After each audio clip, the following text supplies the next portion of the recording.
Barakathah Yahweh, Barakathah Yahweh Shah, Barakathah Yahweh, Barakathah Yahweh Shah, Barakathah Yahweh, Barakathah Yahweh Shah. All praise, honor, and glory goes to Yahweh by Hashem, Yahweh Shah, and by Hashem, Rakal Kadash.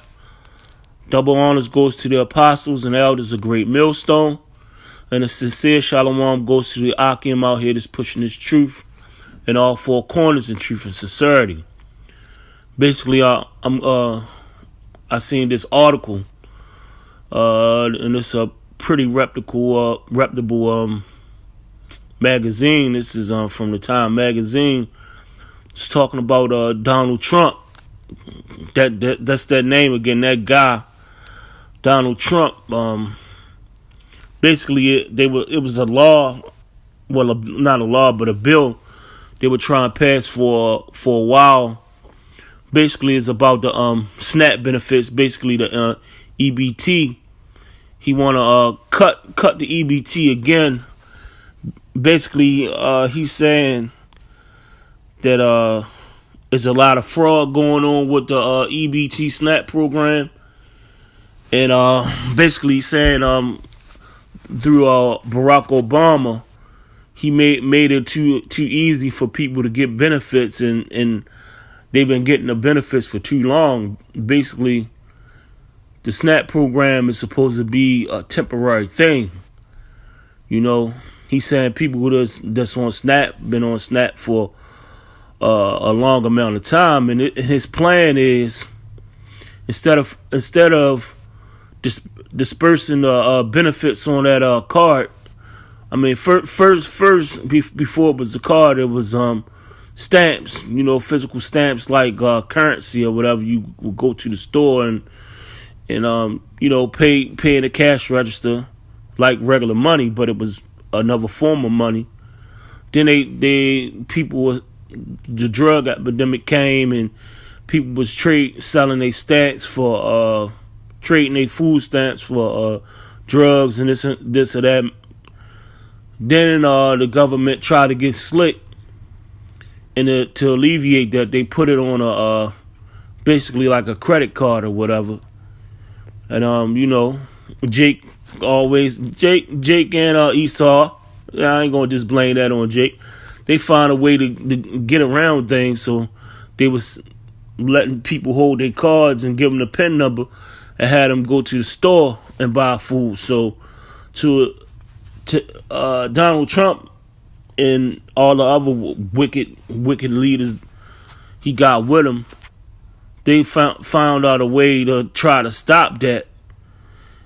And I mean, Jake had been doing crazy stuff with that SNAP stuff. I mean, the brothers in my camp just did a video down the world famous, infamous, dangerous Lexington Market, and for a while, man, you brothers, you go down Lexington Market, it's like hell. It's like what they call it, that zombie movie, The Walking Dead. Yeah, it's The Walking Dead. You going there, but you happen to go through there. It's a marketplace. You try to buy food. You got like people walk up to you asking, "Do you want to buy stamps and this and that?" They sell it to you for 50 cents on the dollar. Then other things Jake do here, they have buy sandwiches or whatever off the card, and you know it's supposed to really be to feed your family. But the most craziest thing I seen here in my town, they got, you know, Baltimore. That's just the crab town or whatever, crab ass niggas, and also niggas like to eat crabs, but they allow you to buy crabs off of your EBT card, but supposedly they can't be steaming hot crabs. So I guess it's the crabs from yesterday or either early in the day. You only getting $300 worth of food stamps, and you gonna spend $40 on 12 crabs. So I mean, Donald Trump is wicked what he doing, but he in the right mind state, because you got Jake out here just for doing some dumb shit. It fuck it up for the people that really need it. But enough about that. I'm gonna go into this article. Say back in 2011, Donald Trump rallied about a food stamp crime wave in his book, Time to Get Tough, arguing that the benefits should only be temporary and that the Obama administration had loosened the rules too much. Yeah, I can agree with that.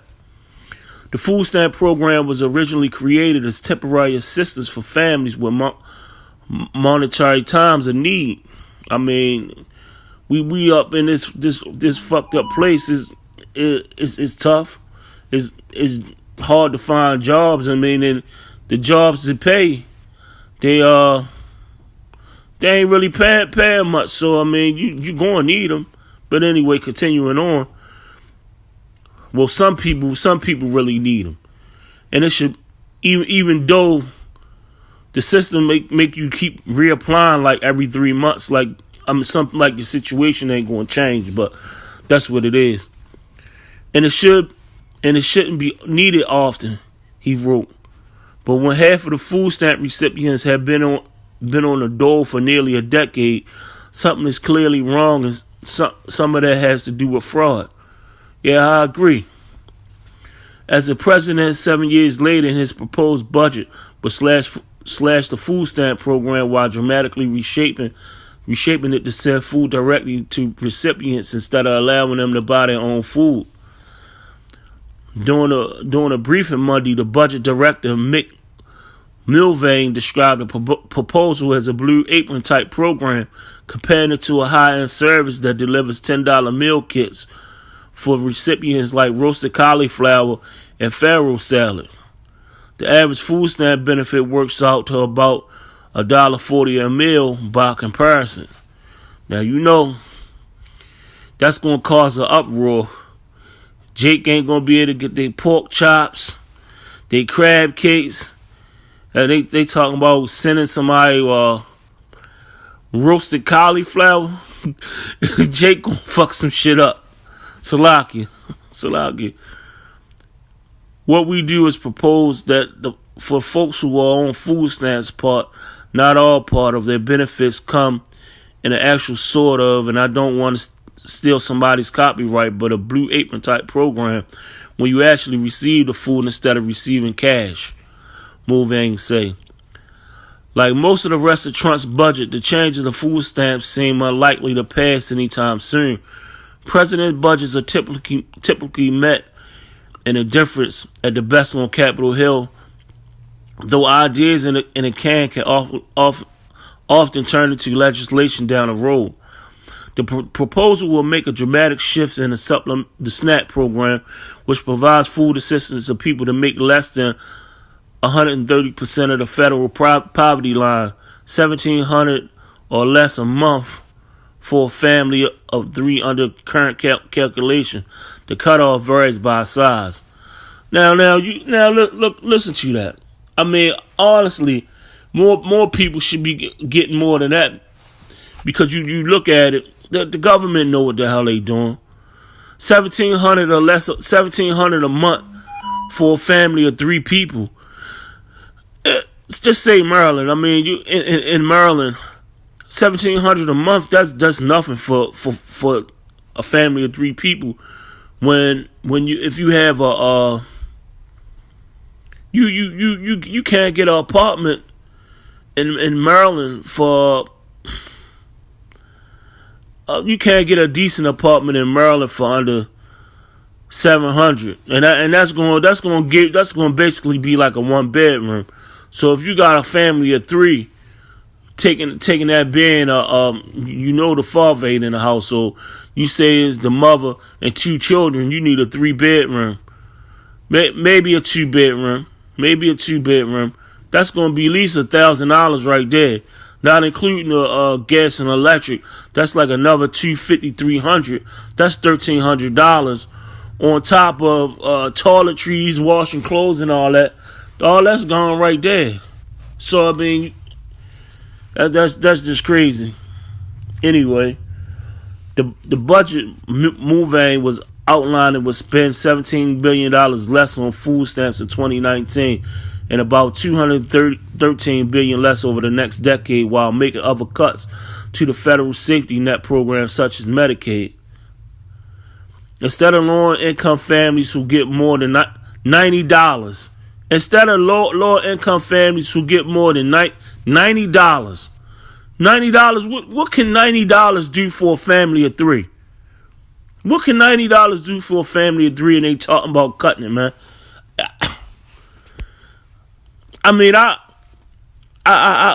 have kids, but you know, $90, that's nothing. $90 is nothing but maybe 2 bags of food. Especially if you trying to eat healthy, even if you're not trying to eat healthy, $90 is not a lot.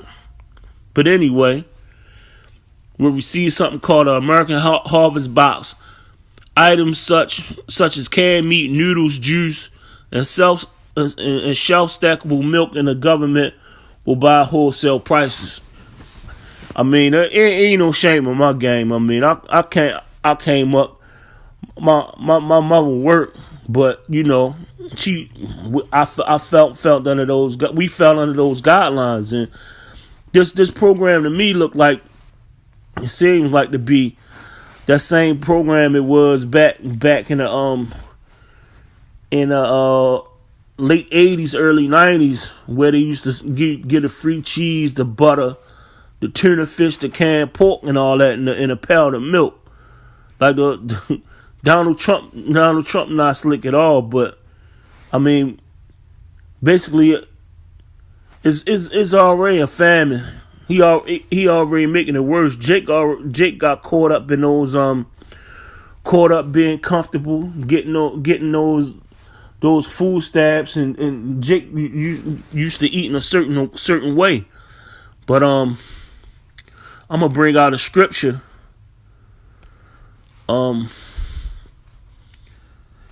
This is Jeremiah 18 and 21. Therefore, deliver up the children to the famine. And Salakia, and pull out their blood by the force of the sword, and let their wives be bereaved of their children, and be widows, and let their men be put to death. Let their young men be slain by the sword in a battle. I mean, you know, basically, at Great Millstone, you know, we bring out the prophecy. The prophecy, that's the prophecy. That's a big thing here in Great Millstone, and that right there, that story, that article I just read about Donald Trump, man. The Lord put him in place to speed up that prophecy. You know, he was just beefing with Kim Jong-un, all these stories of war are happening. The microchip, all of this is unfolding, but the relevance in this scripture to what I was just reading is all these things are happening right now. All these things are happening in the new Egypt, aka Babylon, aka America. You know, but they delivering the children up to famine, and they're dying on the streets by the force of the sword. That sword, that's the guns. That's them guns. And letting their wives be bereaved of their children. I mean, we all have an understanding of the wife.